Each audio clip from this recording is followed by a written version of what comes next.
Hello everyone, कैसे हो आप सब। I hope you all are doing well. तो आज हम क्लास 12th का यूनिट 2 स्टार्ट करने जा रहे हैं, दैट इज करंट इलेक्ट्रिसिटी। देखो फर्स्ट यूनिट में हमने क्या बात की थी। फर्स्ट यूनिट में हमने पढ़ा था इलेक्ट्रोस्टैटिक, यानी चार्ज हमारे कैसे थे, रेस्ट पे थे। अब हमारे चार्ज कैसे हो रहे हैं, मोशन में, यानी कि इस बार करंट हमारा फ्लो कर रहा है। तो हमारी सेकेंड यूनिट को हम स्टार्ट करने जा रहे हैं। तो करंट इलेक्ट्रिसिटी, देखो पहले हम पढ़ेंगे करंट के बारे में। तो the study of flow of charge of electric current in a circuit known as current electricity. देखो करंट क्या होता है, हमें पता है, फ्लो ऑफ चार्ज, यानी चार्ज हमारे फ्लो करेंगे तो उसको हम बोलते हैं करंट, है ना। और the study of flow of charge of electric current, की जो हमारा इलेक्ट्रिक करंट है या तो वो फ्लो करे या फिर हमारा चार्ज फ्लो करे। देख स्लैश लगा रखा है ना, इसका मतलब है कि जब हमारे चार्ज फ्लो करेंगे तभी हमारा करंट फ्लो करेगा। तो एक ही बात है कि the study of flow of charge और electric current in a circuit, उस चीज की स्टडी को हम बोलते हैं करंट इलेक्ट्रिसिटी। तो देखो अब इलेक्ट्रिक करंट के बारे में बात करेंगे। इलेक्ट्रिक करंट क्या होता है, the flow of electric charge through a conductor constitute an electric current, कि जब भी हमारा कोई सर्किट है उसके अंदर से इलेक्ट्रिक चार्ज हमारे फ्लो करेगा, किसके अंदर से, कंडक्टर के अंदर से। देखो कंडक्टर, इंसुलेटर, सेमीकंडक्टर और सुपर कंडक्टर, सबको पता होगा डिफरेंस क्या क्या होता है। कंडक्टर जिसके अंदर से हमारे चार्ज आसानी से फ्लो हो जाए, इंसुलेटर जिसके अंदर से हमारे चार्ज फ्लो ना हो, है ना। और सेमीकंडक्टर मतलब जिसके पास कंडक्टर की भी प्रॉपर्टी और इंसुलेटर की भी प्रॉपर्टी। और एक आता है सुपर कंडक्टर, ना। देखो सुपर कंडक्टर अभी हमारा एम नहीं है पढ़ने का, लेकिन सुपर कंडक्टर में क्या होता है कि जब हमारा कंडक्टर को हम 0 केल्विन से भी ज़्यादा पे कूल कर देते हैं ना, तो वो सुपर कंडक्टर बन जाता है, यानी कि उसमें जो रेजिस्टेंस होता है वो 0 बन जाता है, कि उसमें बिल्कुल भी अपोजिशन नहीं होता, करंट हमारा मैक्सिमम हो जाता है उस केस में, वो होता है सुपर कंडक्टर। अब देखो करंट को हम किससे डिनोट करते हैं, करंट को हम डिनोट करते हैं आई से। तो आई फॉर्मूला सबको पता होगा, rate of flow of charge per unit time, वही क्या होता है हमारा इलेक्ट्रिक करंट। तो I is equal to Q upon T, यानी चार्ज अपॉन टाइम। और आई एवरेज को हम ऐसे भी लिख सकते हैं del Q by del T, है ना। अब देखो ये वाला del Q by del T और एक होता है D Q by D T, दोनों में डिफरेंस सबको पता होगा। ये डी बाई डी टी होता है स्मॉल चेंज के लिए और ये डेल होता है लार्जर चेंज के लिए। आई होप समझ में आया हुआ है ना। अब देखो इसके हम बात कर लेते हैं इसकी यूनिट की, करंट की यूनिट की। अब देखो I is equal to Q by T होता है, क्यू यानी चार्ज, चार्ज कैसा यूनिट होते हैं कूलम, और टाइम कैसा यूनिट होते हैं सेकेंड, तो यानी कि कूलम पर सेकेंड। तो ये करंट की एसआई यूनिट हो गई, है ना। अब एसआई यूनिट, सॉरी ये एक आई की कौन सी यूनिट होगी, सीजीएस यूनिट, है ना। और एसआई यूनिट क्या होती है, एम्पियर होते हैं, जैसे टाइम की सेकेंड होती है हमारे पास, है ना। ऐसे ही हमारे पास करंट की ऐसा यूनिट क्या हो गई, एम्पियर हो गई। वर्क डन की हमारी ऐसा यूनिट जूल होती है, एनर्जी की भी ऐसा यूनिट जूल होती है, काइनेटिक एनर्जी की भी ऐसा यूनिट जूल होती है हमारे पास, है ना। तो ऐसे यूनिट होती है हमारी। तो ऐसे ही हमारी इलेक्ट्रिक करंट की ऐसा यूनिट होती है एम्पियर, है ना, याद रखना है। अब देखो एक एम्पियर किसके बराबर होगा, when 1 coulomb of charge flow through an area of cross section in 1 second. जब भी हमारे पास 1 कूलम चार्ज 1 सेकेंड में किसी एरिया ऑफ क्रॉस सेक्शन में से फ्लो करेगा, वो क्या होगा हमारा, वो 1 एम्पियर करंट के इक्वल होगा, है ना। अब क्या नोट करना है, देखो the order of magnitude of some electric current become across in daily life are as follows. देखो इलेक्ट्रिक करंट जो होता है उसके ऑर्डर की बात कर रहे हैं ना, किस ऑर्डर में फ्लो करता है। तो करंट इन डोमेस्टिक एप्लियंस की, डोमेस्टिक जो घरेलू हम काम करते हैं ना, तो उनमें कितना अमाउंट ऑफ करंट चाहिए होता है, 1 एम्पियर चाहिए होता है। करंट बाय लाइटनिंग, जब भी मतलब बिजली कड़कती है तो कितना करंट जाता है, 10⁴ एम्पियर का। करंट इन अवर नर्व्स, हमारी जो नर्व्स होती है, नसें होती है, उनमें कितना करंट जाता है, 10⁻⁻⁶ और 1 माइक्रो एम्पियर। 10⁻⁻⁶ कूलम को हम क्या बोल सकते हैं, 1 माइक्रो एम्पियर भी बोल सकते हैं, है ना। फिर है 1 एम्पियर होता है 12 वोल्ट के बराबर, यानी 12 वोल्ट फॉर डीसी। और एक चीज़ और, हमारे घरों में जो वोल्टेज आते हैं वो कितने वोल्ट की आती है, 220 वोल्ट के आसपास, है ना। तो ये वैल्यूज को, ऑर्डर को याद रखना है। देखो एसी के लिए यानी अल्टरनेटिंग करंट, तो 1 एम्पियर हमारा 120 वोल्ट के बराबर होता है ना। तो हमारे घरों में कितना होता है, 100 वोल्ट से 220 वोल्ट तक का मैक्सिमम, है ना। और नॉर्मली तो हम 120 वोल्ट के आसपास यूज करते हैं। तो अल्टरनेटिंग करंट, देखो एसी और डीसी में फर्क पता होगा। डीसी एक होता है डीसी और एक होता है एसी। डीसी होता है डायरेक्ट करंट, डायरेक्ट करंट मतलब जो मतलब करंट की वैल्यू टाइम के साथ, ये टी है, यहाँ पे हमारा होता है करंट, है ना, या कि चार्ज, है ना, वो कॉन्स्टेंट रहे, मतलब कि चेंज ना करे। और एसी में क्या होता है, एसी में साइनसोडियली ऐसे वेरी करता है वो, है ना, साइनसोडियल। तो ये हो गया हमारा एसी, है ना। तो AC यानी 1 एम्पियर 120 वोल्ट 120 वोल्ट के बराबर है। फॉर इंडक्टिव लोड या मोटर हो गई हमारे, तो उसमें किसके बराबर होगा, 1 एम्पियर हमारा 120 वोल्ट यानी कि 96 वोल्ट के बराबर होगा, है ना। और AC के लिए 120 वोल्ट के बराबर, याद करना। अब देखो टाइप ऑफ करंट, अब जो मैं DC और AC की बात कर रही थी उसके बारे में पढ़ेंगे। DC और AC सबने पढ़ा होगा, देखो 10th क्लास में इतना तो सबने पढ़ा होगा कि DC करंट और AC करंट में क्या फ़र्क होता है ना, वो डिफरेंस की टेबल आती है। DC में हम क्या पढ़ते थे कि अगर घर का एक भी एप्लियंस हमारा ख़राब हो गया तो सारे के सारे ख़राब हो जाएंगे, है ना। उसका नुकसान का था, उसका ये था लॉस कि हमें पता नहीं चलता था कि कौन सा हमारा एप्लियंस ख़राब हो गया है ना।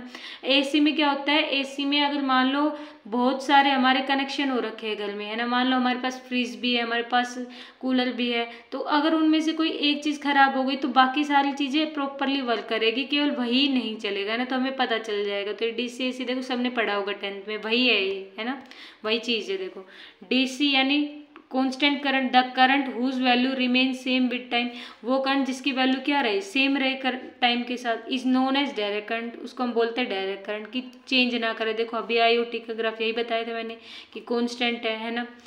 तो it is also known as steady current, इसको हम स्टडी करंट भी बोलते हैं। स्टडी करंट मतलब जो चीज़ कांस्टेंट हो रखी है ना, जैसे एग्जांपल इन्वर्टर, जैसे इन्वर्टर का करंट होता है कांस्टेंट फ्लो कर रहा होता है ना। फिर है AC यानी अल्टरनेटिंग करंट, इसको हम क्या बोलते हैं, वेरिंग करंट। देखो जैसे उसको स्टडी करंट बोल रहे थे, इसको हम क्या बोलते हैं, वेरिंग करंट, कि इसमें वैल्यू वेरी कर रही है ना। तो a current is said to AC if its magnitude changes with time, कि हम उसको AC कब बोलेंगे, जब उसका मैग्नीट्यूड टाइम के साथ क्या कर रहा हो, चेंज कर रहा हो।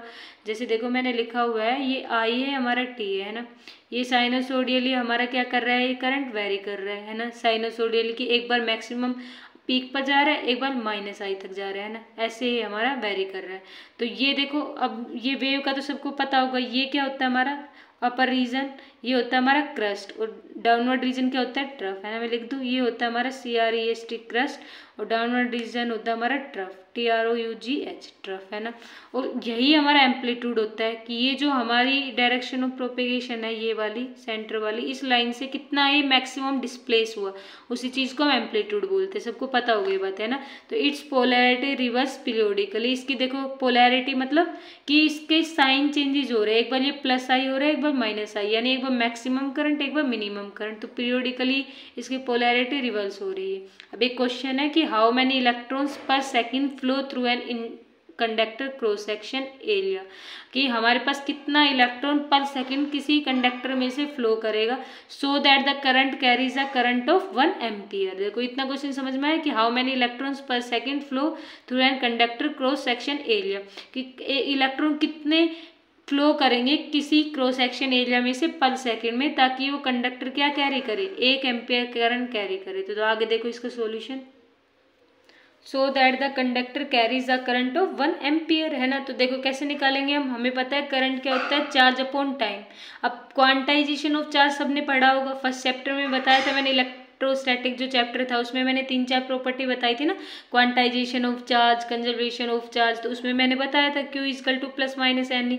जिसने वो लेक्चर नहीं देखा एक बार वो देख लो, इलेक्ट्रोस्टैटिक, है ना। तो आज का मतलब इजीली डिफ्रेंशिएट कर पाओगे कि इलेक्ट्रोस्टैटिक और इलेक्ट्रोडायनेमिक्स दोनों में डिफरेंस क्या होता है ना। तो इलेक्ट्रोडायनेमिक्स जिसमें चार्ज हमारे मोशन पे हो, जो हम पढ़ रहे हैं यूनिट 2 यानी करंट इलेक्ट्रिसिटी, है ना, हमारे चार्ज मोशन में है तभी तो करंट फ्लो कर रहा है। तो as I equal to Q/T, तो यानी +-NE के इक्वल आएगा Q हमारा according to quantization of charge upon में T। तो अब देखो इक्वेट कर दो कि I इक्वल टू NE/T के इक्वल हो गया, तो N/T किसके इक्वल होगा, I/E के, है ना। अब करंट की हमें वैल्यू दे ही रखी है 1 एम्पियर, है ना। चार्ज हमें पता ही है, एक इलेक्ट्रॉन पे कितना चार्ज होता है, 1.6 × 10⁻⁻19 कूलम। इसको सोल्व करेंगे तो क्या आएगा, 6.25 × 10⁻18 इलेक्ट्रॉन्स पर सेकेंड, इतने इलेक्ट्रॉन हमारे पर सेकेंड फ्लो करेंगे। समझ में आया। नेक्स्ट क्वेश्चन क्या है हमारा कि calculate the amount of current flows through an conductor if 10⁻6 electron crosses through the conductor in 1.6 millisecond. इसका मतलब क्या है कि हमें करंट को कैलकुलेट करना है किसी कंडक्टर में, है ना। कब, जब 10⁻6 इलेक्ट्रॉन हमारे क्रॉस कर रहे हो कितनी सेकंड में, 1.6 मिलीसेकेंड में, ना। तो अब देखो, अब 1.6 मिलीसेकेंड किसके बराबर होगा, 1.6 × 10⁻³ सेकेंड के इक्वल। क्यों, क्योंकि हमें पता है 1 मिलीसेकेंड हमारा 10⁻³ सेकेंड के इक्वल होता है। अब करंट का फॉर्मूला भी पता है, क्या होता है, चार्ज अपॉन टाइम, यानी कि NE/T लिख सकते हैं हम according to quantization of charge. तो I की वैल्यू क्या हो जाएगी, देखो N की वैल्यू क्या है हमारे पास, N की वैल्यू बताओ, N की वैल्यू है 10⁻6 इलेक्ट्रॉन, यानी N की वैल्यू होगी 10⁻6 इंटू इलेक्ट्रॉन पे चार्ज कितना होता है 1.6 इंटू 10⁻−19 अपॉन में टाइम कितना दे रखा है 1.6 इंटू 10⁻3 सेकेंड, 1.6 इंटू 10⁻3 करंट की हमारे पास वैल्यू आ गई 1 एंगस्ट्रोम, है ना। अब हम बात कर रहे हैं नेचर ऑफ इलेक्ट्रिक करंट की, करंट का नेचर कैसे, देखो करंट हमारी क्या है कि it is a scalar quantity, current हमारी कैसी क्वांटिटी है, स्केलर क्वांटिटी, जबकि होना क्या चाहिए था, देखो although it has magnitude as well as direction yet it is not a vector quantity. कैसे, देखो जैसे मान लो हमारे पास ये एक वायर है हमारे पास ऐसे, है ना, तो करंट मेरे यहाँ से मान लो 2 एम्पियर का करंट आ रहा है, कितने एम्पियर करंट आ रहा है 2 एम्पियर का। अब ये करंट जैसे ही यहाँ पे आएगा इस जंक्शन पे, आधा करंट वहाँ पे डिवाइड हो जाएगा, आधा करंट यहाँ पे डिवाइड हो जाएगा, है ना। तो करंट की डायरेक्शन है ना, देखो यहाँ से डायरेक्शन है, ये अपवर्ड डायरेक्शन हो गई, ये डाउनवर्ड डायरेक्शन हो गई, यानी कि मैग्नीट्यूड तो था ही, डायरेक्शन भी है, लेकिन फिर ये वेक्टर क्वांटिटी क्यों नहीं हुआ, ये इसलिए वेक्टर क्वांटिटी नहीं हुआ क्योंकि इसके पास डायरेक्शन तो होती है लेकिन कोई पर्टिकुलर डायरेक्शन नहीं होती कि किसी एक डायरेक्शन में हम क्या कर पाए, वैल्यूज को कैलकुलेट कर पाए, है ना। तो इसलिए हम इसको टेंसर क्वांटिटी के अंदर इंक्लूड करते हैं ना, tensor quantity, tensor quantity scalar quantity की तरह ही होती है लेकिन उसमें डायरेक्शन फिक्स नहीं हो पाती है ना। देखो जैसे although current has magnitude as well as direction yet it is not a vector quantity, कि अब भी ये वेक्टर क्वांटिटी नहीं, because it does not obey vector law and the law of simple algebra. जो हम इलेक्ट्रिक करंट को find out करने के लिए वेक्टर लॉ लगाते हैं ना कि इस डायरेक्शन में कितना करंट, इस डायरेक्शन में, उसको ये ओबे नहीं करता, उसको फॉलो नहीं करता। क्यों, क्योंकि two direction of current can not be vector because it has direction but not particular direction. समझ में आया कि इसके पास डायरेक्शन तो है लेकिन कोई पर्टिकुलर डायरेक्शन नहीं है, 2 डायरेक्शन में करंट जा रहा है और जरूरी थोड़ी है 2, क्या पता आगे और जंक्शन के बाद और ऐसे निकल रहे हो हमारे पास, है ना, पाथवे। तो इसका मतलब क्या है कि इसके पास कोई पर्टिकुलर डायरेक्शन नहीं है, तो क्या हम उस पर वेक्टर लॉ लगा पाएंगे, नहीं लगा पाएंगे, वेक्टर लॉ को ओबे नहीं कर रहा, तो it means it does not obey vector law and it is not a vector quantity. तो ये कौन सी क्वांटिटी हुई, स्केलर क्वांटिटी हुई, इसी को हम बोलते हैं tensor quantity and tensor can be a scalar quantity. समझ में आई बात। अब हम बात करेंगे इलेक्ट्रिक करंट इन कंडक्टर, कंडक्टर के अंदर इलेक्ट्रिक करंट की वैल्यू क्या है, I is not added by a square plus b square plus 2ab cos theta that does not follow vector law, यानी कि ये जो हमारा इलेक्ट्रिक करंट है वेक्टर लॉ को फॉलो नहीं करता। वेक्टर लॉ के अंदर हम ऐसे ही तो फाइंड आउट करते थे कि हमारे पास ऐसे डायरेक्शन है ना, यहाँ पे a है यहाँ पे b है, तो हम कैसे कैलकुलेट करते हैं, बीच में थीटा एंगल बन रहा है, ये हमारे पास b वेक्टर है, तो a वेक्टर a का square plus b vector square plus 2ab cos theta, है ना। तो इस चीज़ को हमारा करंट ओबे नहीं करता है ना। तो अब हम बात कर लेते हैं इलेक्ट्रिक करंट इन कंडक्टर की।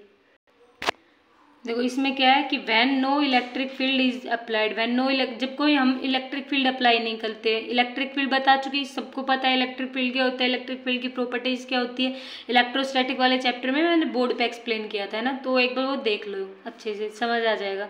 तो when no electric field is applied in conductor, अब जब हम इलेक्ट्रिक फील्ड अप्लाई ही नहीं करेंगे कंडक्टर में, इलेक्ट्रिक फील्ड का अप्लाई करना मतलब इलेक्ट्रिक फील्ड में हम डायरेक्शन देते हैं। देखो इलेक्ट्रिक फील्ड मतलब कि हम एक्सटर्नल कोई सोर्स लगाएंगे, है ना, और इलेक्ट्रिक फील्ड में हमारा चार्ज कहाँ से कहाँ मूव करता है, पॉजिटिव चार्ज से नेगेटिव चार्ज की तरफ मूव करता है ना, आउटवर्ड होता है पॉजिटिव डायरेक्शन में। इलेक्ट्रिक फील्ड है ऐसे तो जाती है, यानी पॉजिटिव चार्ज के आउटवर्ड डायरेक्शन में, है ना, ये हम बात कर चुके, नेगेटिव चार्ज के इनवर्ड डायरेक्शन में। सब कुछ हम इलेक्ट्रिक फील्ड के बारे में पढ़ चुके हैं ऑलरेडी। तो वैन जब कोई हमारे पास इलेक्ट्रिक फील्ड नहीं होगा तो free electron moves randomly with thermal speed of order 10⁻⁻6 metre per second at room temperature. देखो इसमें क्या लिखा हुआ है कि मान लो ये हमारे पास एक कंडक्टर है ना, कंडक्टर के अंदर एटम्स होंगे और एटम्स होंगे तो हमारे पास इलेक्ट्रॉन्स होंगे। अब जब भी हम कोई इलेक्ट्रिक फील्ड अप्लाई नहीं कर रहे, यानी पर्टिकुलर डायरेक्शन में वो इलेक्ट्रॉन मूव ही नहीं करेंगे, अगर हम इलेक्ट्रिक फील्ड प्रोवाइड कराते तो इलेक्ट्रिक फील्ड में हमारा जो इलेक्ट्रिक फील्ड लाइन से वो पॉजिटिव चार्ज से नेगेटिव चार्ज की तरफ जाता है ना, यानी इलेक्ट्रॉन्स की हमारी कोई एक पर्टिकुलर डायरेक्शन हो जाती है उस केस में, है ना।